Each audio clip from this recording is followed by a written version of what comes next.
Hello, I've recorded this so many times. I hope that this is okay. This is gonna be the last time I'm gonna do this.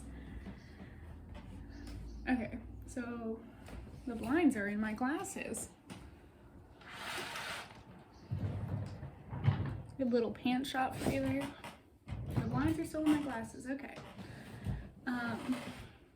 So I don't know if I need to say this, but hi, my name is Lucian Michael. I use they, them pronouns, and I am a junior in the drawing department. I just lost all my questions.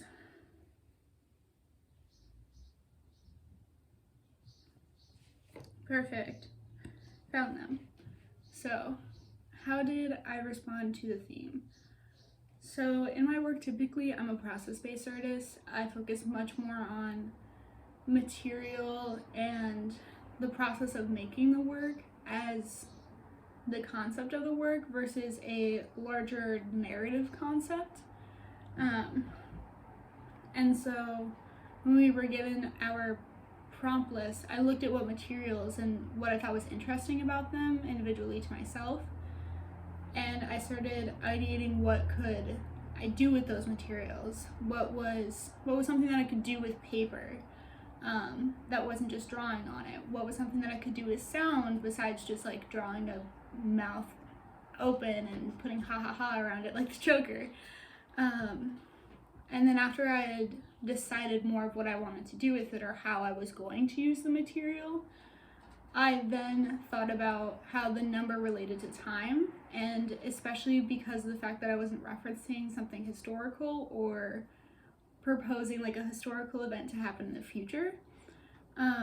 Much more of my work was self-contained, where either time was involved with where the material was sourced from. Like in my paper piece, I sourced all the material from journals that I had written in over the past year, and then I made the paper out of that. So although people can't read what I wrote on there, all those papers were used and valued within the last year, and they were repurposed into something bigger and larger. And then when it came to my sound piece, time in that way was self-contained because I had the number 39 for laughter, and I every 39 seconds would add in a new laugh, and a lot of them were from families or from videos that I had of people who were personal to me, and moved with time that way. So although laughter was really difficult to figure out how to use it, once I decided that I just wanted to use laughter as it came and it was natural, and using it as a self-contained time, it ended up working out really successfully in my opinion. So the way that I focus on responding to this theme is based on how can I use the material, and then figuring out how does time relate to it, either by sourcing the material or how it's self-contained within the piece itself that people can actually experience. Then question 2, what do you believe is the most important thing a viewer should be able to gather from the exhibition, and how did you approach this in your work? I think when it comes to anniversaries, people often think of what the present that you're getting them is, which is similarly based around the list that we got for anniversaries, and that material aspect. And not everyone is interested in materials the same way. Not everyone values gold or values silver. Some people value paper or antiques or office decor. And having those really odd materials as part of our list and opportunities that we could use materials that I personally would have never thought of. I would have never thought of using laughter as a material. Was something that was really interesting, and I think a lot of viewers can see that, although a lot of viewers can see that we value things, although on the surface level different ways, in the end we're like all celebrating or commemorating, possibly depending on what kind of anniversary it is, a specific event or time in our life. With this one, with the exhibition, we're doing this after a year of COVID existing, or after a year of the pandemic happening. So, you know, this is the year of paper for COVID. which might seem really useless, and it's not really something that I would celebrate, but I think with the setting of the venue being in a cafe or in a restaurant where people would normally celebrate wonderful times of their life, I think we can all see how different people value similar situations in different ways through the use of materials and times.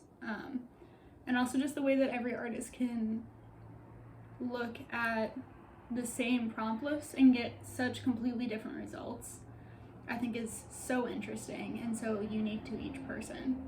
That is just astounding. And how did I approach this in my work?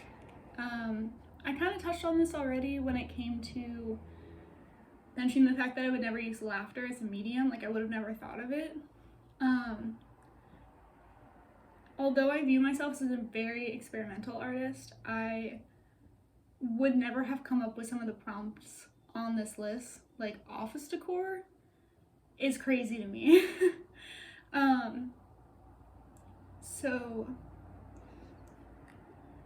So I looked at the materials and saw what I could do with them, and I also tried to push myself to use materials that I hadn't used before. Although I had used paper as a medium to draw other things on top of, using charcoal or ink or watercolor, I had never thought about material as a paper. It's a material as a paper. Paper as a material on its own. Before this project, I had only ever used it once, and that was as a gift for someone. And there is a cat across my camera. Thank you, honey. I was so close to doing this, too. Okay. I'm keeping that in there. So, yeah, I approached my work for this exhibition as forcing myself to use materials that I thought I could do something with, but normally I wouldn't have thought of outside of this specific prompt list of the 100 anniversaries, I think is what it is. So yeah. And then what gets you excited about creating work? I get really excited about the boldness and the excitement around my mark making specifically. So with the process-based work, I love experimenting with new materials and seeing what I like, what I don't like, how can I fit something in certain situations. Like, outside of this, I've been using glitter, and I've had like a love-hate relationship with it. So in certain situations, I'm like, yeah, glitter rocks. And then other times I'm like, I absolutely do not like this. And so what's really exciting for me is to go into the studio and see what I can make with my body, because I'm not typically rendering recognizable forms. I'm more focusing on the mark and the, I don't want to say like the residue, but like the aftermath of me putting a mark down onto the page or moving my body in a specific way and having the paint fly off. Somewhat similar to Richard Serra with the hot steel and throwing it at a wall. The art is both the process and the marks that are left over, and that's what gets me really excited to create. And yeah, I hope that helps. I feel like I know nothing about my work whenever I'm talking about this, but hopefully Alyssa is editing this